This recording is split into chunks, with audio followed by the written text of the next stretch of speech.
Well, ladies and gentlemen, boys and girls, welcome to this. Recording in progress. Hey, recordings in progress. Welcome to this U.S. holiday edition of Poetic License. Hey, I can show my crazy, silly signs. Poetic License. Ladies and gentlemen, boys and girls, it's great to see you. It's great to be here, even on these crazy times when we're supposed to be celebrating a holiday. I don't know what my husband's doing, but he's taking days off, and I thought it would be a smart idea if myself, open mic host and Zoom host John F. McMullen would go back and forth with poetry for a bit before, just for the heck of it. I'm not going to do any 4th of July poems because I don't have any that would be appropriate. But we'll just go back and forth with that. I think it's a fun idea just to pull off for it. Here comes somebody. Hey, yay! If we won't pull it up, well, we'll see how that goes. We're waiting for the new people to come in here because, I expected that at a holiday time. It's Ron Q. I see Ron Groovy. And we might ask him to do 2 songs or something. We'll figure that out. But I should be setting myself up for the readings because I haven't even been doing any of that stuff. But usually in the first round of readings, I read something from the new issue of cc&d magazine. And this one is titled Smokes and Dreams, and yes, they're titled based on accepted writings within the book. This is I think it might be AI-inspired Pixabay art, but then the moon that's there is actually a shot that I took of the solar eclipse that I just decided I'm going to put in there and make it look like it's actually a moon and not the sun coming through, but it seemed perfectly appropriate to have for a cover like Smokes and Dreams. I'd like to welcome the new people that are coming in, and I will be putting you guys on a list. I was waiting to see somebody, at least from the UK, who's not celebrating a US holiday like us chickadees here. But anyway, I thought I would read 2 pieces from this, a short one and a longer one. They're just in this issue. I hope you guys like them. This first one is titled Polluted by Plastics and Politicians. I might choose to be psycho-belligerent about recycling plastic. While driving across the U.S., I'd stop at a truck stop, end up filling my car with plastic multiple truck drivers left in piles on the curbs. I could at least drop it all off at a recycle bin at a Walmart. Call me over the top. I could retort that with that trite line that if you're not a part of the solution, you're a part of the problem. And wow, how uppity of me, acting all high and mighty.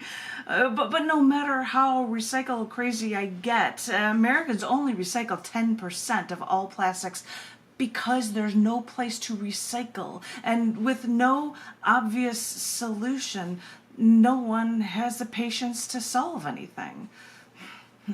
When in Chicago, decades ago actually started a mass recycling program, they told us that we had to buy blue plastic bags to pick up recyclables. Even this recycle freak wouldn't pay for dyed plastic bags to recycle. I mean, what a joke. And it is a joke indeed, because I think people are too used to preformed plastic containers for their daily office lunches and don't look for the microscopic recycle symbols to reuse repackaging before recycling. Just pitch it. It's easier. Like most Americans, we've been overwhelmed, and when we become complacent, we have become a part of the problem. So, who's to blame when plastics infiltrate everything from our food to our blood to our placenta? I'm sorry. Each American consumes a credit card worth of plastic daily. And sure, blame the companies for collectively pulling the wool over our eyes that recycling is a real solution when there's no place to even recycle the vast majority of what we consume.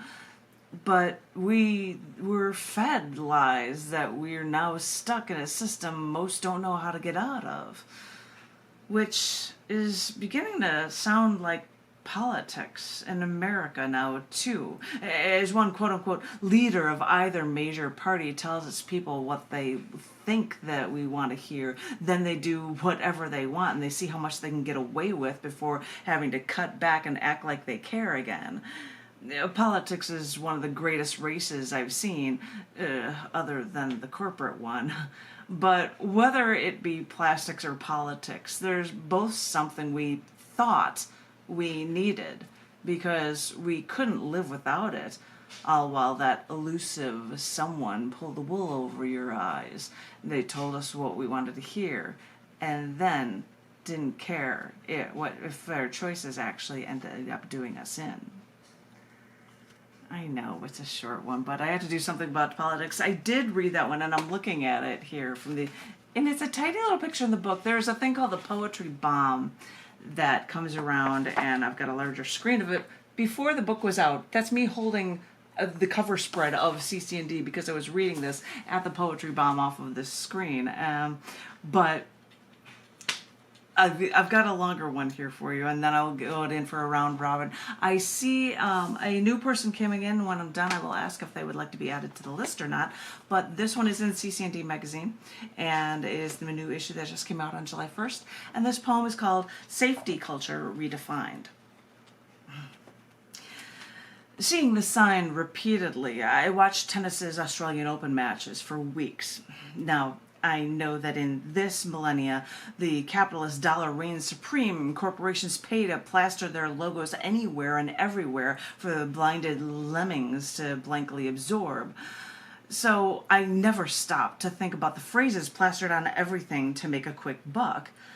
But I had to stop when I had looked and I saw the phrase safety culture and nothing else repeated ad infinitum on the courts.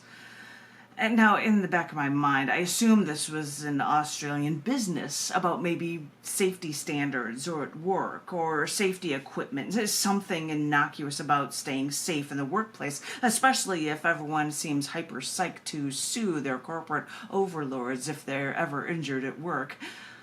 Finally, letting these corporate words sink into my head, just as they wanted, but for all the wrong reasons, I thought about the mentality of the younger generations being so sheltered by their mummies and daddies from anything that may offend them. Maybe this safety culture has raised younglings to not have to face any hardships, just so as to not bruise their precious egos. Then again, maybe safety culture refers to the void Democrats felt after the recent polls shifting away from them, coupled with their fear that their safety, whether that be black, gay, female, or anything that isn't white, supremacist, male.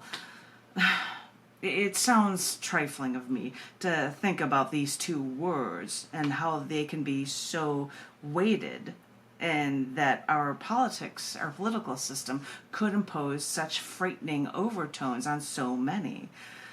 So I asked someone who voted for Trump and isn't a Republican if people on the right get this scared when someone on the left is voted into office. And they said, yes. So I had to ask what they're afraid of. And they said, they're afraid of them taking our guns. They're afraid as parents of losing autonomy over their children, when some schools will help kids who want sex changes without even notifying the parents. Their fear that their family will fall apart, as Americans know it, if once the liberals actually take over in the Oval Office. And I thought, this culture we live in now, it seems so unsafe. But is it really?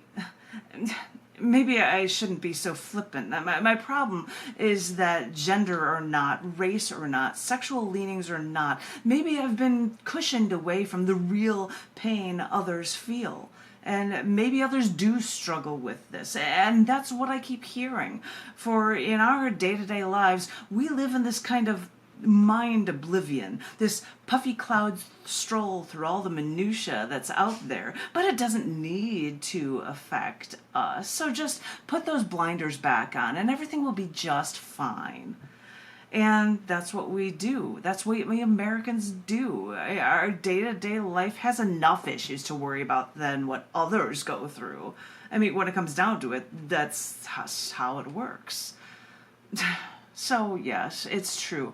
I see my rights removed firsthand, but what sucks is to sometimes see the uphill battles others face with the choices that we seem to think make sense for us.